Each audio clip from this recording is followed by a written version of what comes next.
can. He's about 15th back now. He's going to have to find something special as Gaviri goes long. Hofstetter also there as well. Hofstetter goes in the centre with Dainese on his wheel. Hofstetter, Dainese, here comes Caden Groves. Is it finally going to be the day for Groves? Groves hits the front. Malia on the right-hand side of the road. Dainese in the mix. Milan with the lunge. Milan! And Malia takes the win by a whisker. From the Maglio Ciclamino.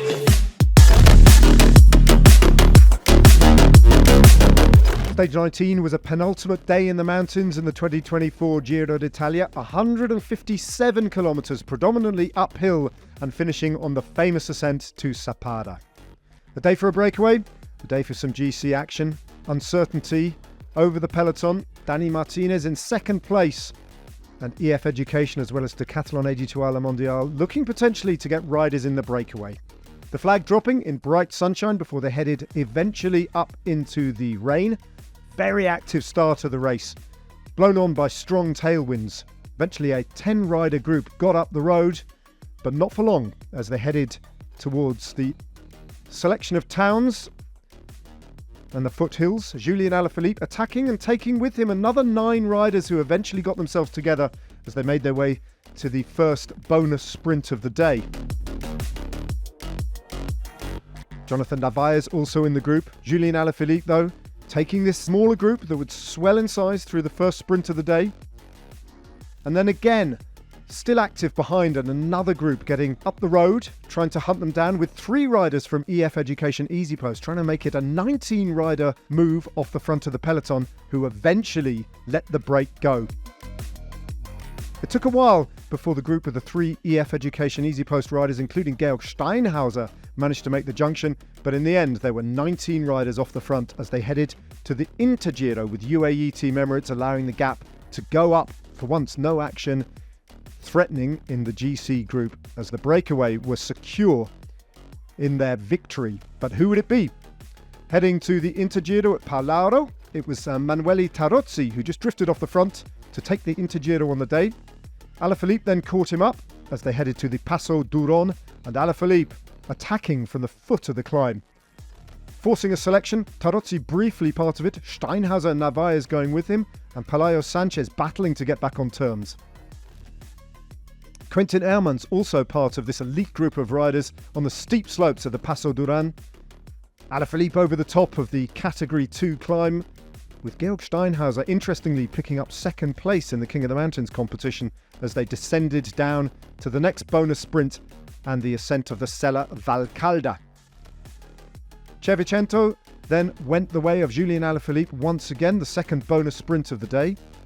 And then on to the next categorised climb, and again Alaphilippe from the very get-go started to prize the group clear, toying with the idea of going solo, but joined once again by Sanchez and by Narvaez and by Steinhauser, a selection of riders who've already taken victories at this year's Giro d'Italia. As the rain started to fall over the top of the second categorised climb of the day, it was Steinhauser who picked up a further 9 points in the King of the Mountains competition. Then, on wet roads, Andrea Vendrame, who had struggled on both the previous climbs, clipped off the front and started to establish an advantage. Chased down initially by Julian Alaphilippe and Jonathan Narvaez, but those groups would come together. Andrea Vendrame, a winner at the Giro d'Italia back in 2021 though, was now 30 seconds ahead, and when they headed into the last 15 kilometres, pretty much uphill all the way to the top of the Cima Sappada climb, Andrea Vendrame was out of sight. 6 riders then getting together. Steinhauser attacked that group and went off in pursuit of Vendrame, joined by Pelayo Sanchez, but Vendrame still had over a minute and was in sight of the top of the climb and the descent towards the finish line. Steinhauser was then caught and passed by Pelayo Sanchez, but Vendrame looking totally in control of his efforts.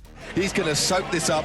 500 metres of pure joy for Andrea Vendrame. It's been 3 years since Andrea Vendrame has ridden to victory in any bike race. The Giro d'Italia, really, in 2021, his biggest achievement by far. But that stage pales into insignificance relatively compared to what he's just delivered. Deep into this Giro d'Italia, in the Dolomites here, against a stacked field. Andrea Vendrame has been off the front for longer than any of the other bike riders in this breakaway.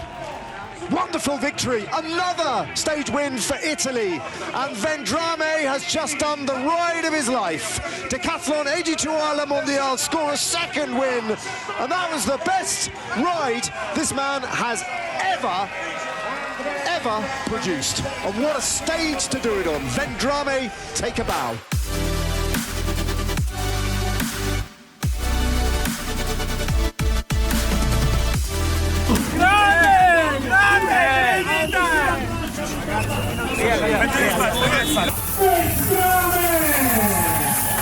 Putting everybody to the sword in the big 19-rider breakaway.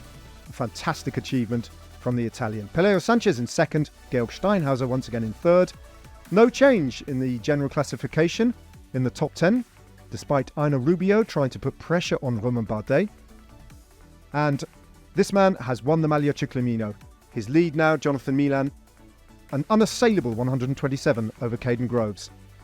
It's theoretically possible that Tadej Pogacar could lose the King of the Mountains jersey tomorrow to Georg Steinhauser, who moves up to second. And there's no change in the white jersey competition as Taberi still leads Thymen Arensman by 41 seconds.